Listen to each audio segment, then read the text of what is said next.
Hello everyone, welcome back to Ganga Education, the channel where you can see the videos regarding legal education, legal history and competitive exam preparation in law field.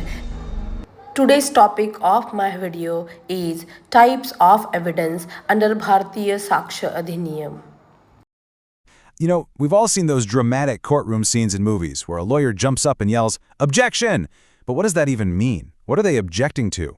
Well, today, we're going to pull back the curtain on the world of legal evidence and break down the different types that are the absolute foundation of any court case. It really all comes down to this one question. I mean, forget the Hollywood stuff for a second. In a real courtroom, proving a case isn't about some surprise witness bursting through the doors. Nope.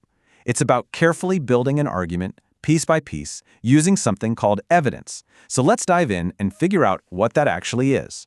So here's our game plan. First, we'll get a handle on the basic language of the court. Then, we'll look at what people actually say and see. After that, we'll figure out how lawyers connect the dots when there's no direct witness. Then, we'll move on to the physical stuff, the tangible things you can hold. And finally, we'll talk about the power of a good old-fashioned paper trail. All right, so to really get started, we need to learn the lingo. Think of these next few ideas as the basic vocabulary you need to speak the language of the courtroom. They're the building blocks for everything else. Okay, our first big category is all about the human side of things. This is the kind of evidence that comes straight from people, their experiences, what they remember, and what they saw with their own two eyes. This is probably the first thing that pops in your head when you think of a trial, right? Someone sitting in the witness stand answering questions. That's called oral evidence. It's just the spoken testimony given in court, and it's almost always given under oath, which is a super serious promise to tell the truth. And what's really important is that the law makes sure everyone gets their say. Oral evidence isn't just about speaking.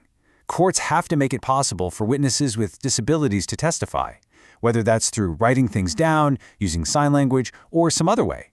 The bottom line is their evidence matters just as much. Now, within that testimony, you can have something called direct evidence. This stuff is as straightforward as it gets. If a witness says, "I saw that person at the scene," boom, that's direct evidence. If the jury believes them, it proves the fact. No logical leaps or anything needed. This is what people call the smoking gun. It's so powerful because it's a direct observation of what happened. Seeing the person holding the weapon, hearing the exact words that were spoken. You don't have to infer anything. The jury just has to decide if they believe the witness. Okay, but let's be real. Most cases don't have a smoking gun. What happens when nobody actually saw the thing happen? Well, that's where our next type of evidence comes into play. This is all about connecting the dots. This is where you'll hear the term circumstantial evidence. So unlike a smoking gun that points directly to the answer, circumstantial evidence proves a related fact, and from that fact, you can infer what really went down. A fingerprint at a crime scene is the classic example. Does it prove the person committed the crime? Not on its own. It just proves they were there at some point. It's a single puzzle piece. Now, one piece might not tell you much, but when you start putting a whole bunch of those pieces together, you can get a really clear picture. So to really boil it down, direct evidence is like a straight line. I saw it happen. Circumstantial evidence is more like connecting the dots. Well, their fingerprint was there, and their car was seen nearby, to eventually get to the same conclusion. All right, time for a word you have definitely heard before: hearsay. At its core, hearsay is just secondhand information. It's when a witness gets on the stand and talks about something they didn't see or hear themselves, but something that somebody else told them. Yep, this is that classic TV moment. "Objection, Your Honor, hearsay." The reason lawyers object is because it's basically a game of legal telephone. The court wants to hear from the person who actually knows something, not from the person who heard it from someone who heard it from someone. Now, there are a ton of exceptions, but that's the basic idea. So how do you make a piece of evidence even stronger? Especially if you're dealing with something circumstantial, or maybe a witness whose memory is a little fuzzy. You use corroborative evidence. Think of it like a backup singer. It doesn't prove the whole case by itself, but it supports the main story and makes everything a whole lot stronger.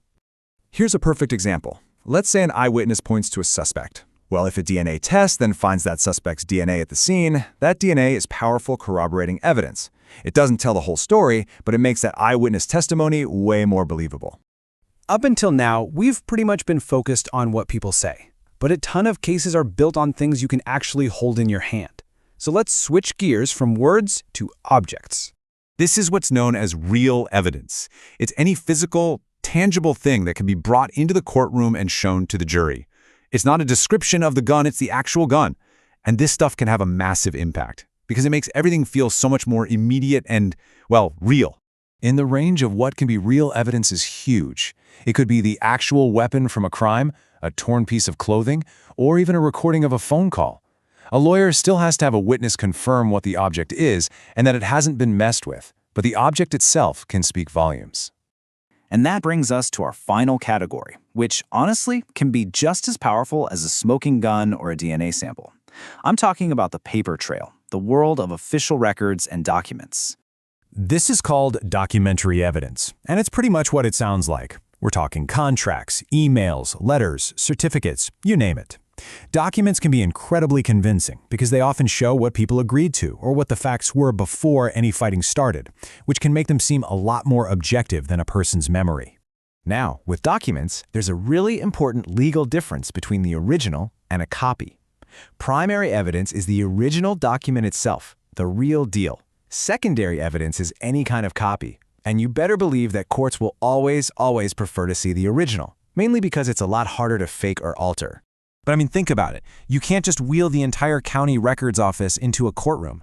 So instead, you'd use something like a certified copy of a birth certificate or a property deed. This is a trusted type of secondary evidence that everyone agrees is a reliable stand-in for the original. So there you have it. We've seen how all these different types of evidence, the oral, the circumstantial, the real, the documentary, are all used as building blocks to create a case. They are the ingredients of proof. But that leaves us with one last, really big question to think about. Evidence provides the facts, but it's the jury that provides the verdict. So at the end of the day, what's the real difference between what can be proven and what is actually true? Thank you for watching and subscribe for more.